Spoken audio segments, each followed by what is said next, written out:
Gérer et résister à cette crise sanitaire devenue crise économique. Défi plutôt réussi aussi pour cette entreprise de pompes d'assainissement qui, dès le début du confinement, a fait le pari de rester ouverte, contrairement à beaucoup d'usines du Nord.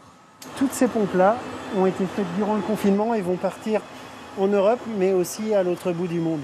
Actuellement, on a la chance d'avoir un carnet de commandes qui est encore bien plein.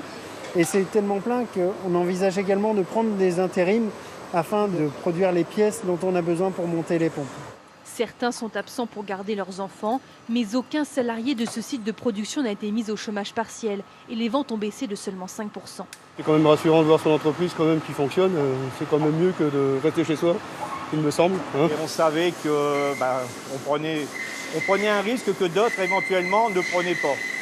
Bon, nous on avait de quoi travailler, on l'a fait.